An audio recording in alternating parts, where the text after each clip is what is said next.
Indian head. There was an Indian head. The head of an Indian. The drawing of the head of a head-dressed, long-haired Indian depicted. Drawn by an unknown artist in 1939. Broadcast until the late 1970s to American TVs everywhere, after all the shows ran out. It's called the Indian head test pattern. If you left the TV on, you'd hear a tone at 440 hertz. The tone used to tune instruments. And you'd see that Indian, surrounded by circles that looked like sights through rifle scopes. There was what looked like a bullseye in the middle of the screen, with numbers like coordinates. The Indian's head was just above the bullseye. Like all you'd need to do was nod up an agreement to set the sights on the target. This was just a test.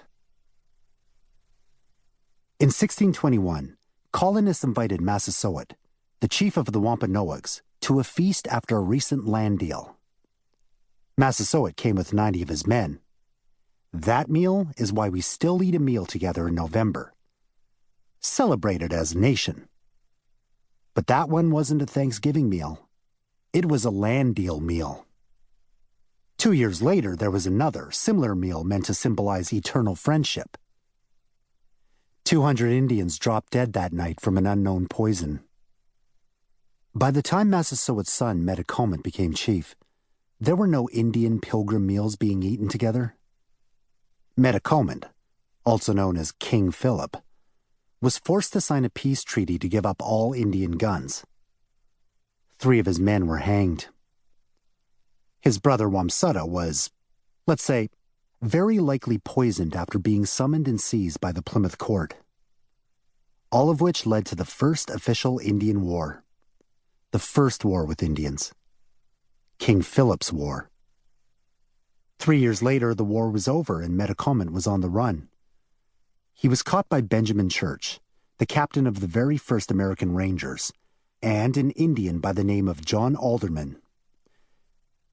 Metacomet was beheaded and dismembered.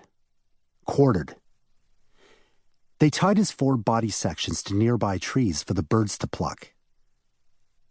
Alderman was given Metacomet's hand, which he kept in a jar of rum and for years took around with him, charged people to see it. Metacomet's head was sold to Plymouth Colony for 30 shillings, the going rate for an Indian head at the time. The head was put on a spike, carried through the streets of Plymouth, then displayed at Plymouth Fort for the next 25 years. In 1637, anywhere from 400 to 700 Pequot gathered for their annual green corn dance. Colonists surrounded their village, set it on fire, and shot any Pequot who tried to escape. The next day, the Massachusetts Bay Colony had a feast and celebration, and the governor declared it a day of Thanksgiving. Thanksgivings like these happened everywhere, whenever there were what we have to call successful massacres. At one such celebration in Manhattan, people were said to have celebrated by kicking the heads of Pequot people through the streets like soccer balls.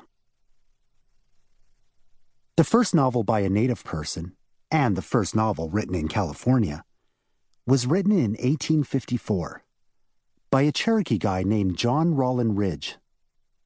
The life and adventures of Joaquin Murrieta was based on a supposed real-life Mexican bandit from California by the same name, who was killed by a group of Texas Rangers in 1853. To prove they'd killed Murrieta and collect the $5,000 reward put on his head, they cut it off. Kept it in a jar of whiskey. They also took the hand of his fellow bandit, Three-Fingered Jack. The Rangers took Murrieta's head and Jack's hand on a tour throughout California, charged $1 for the show.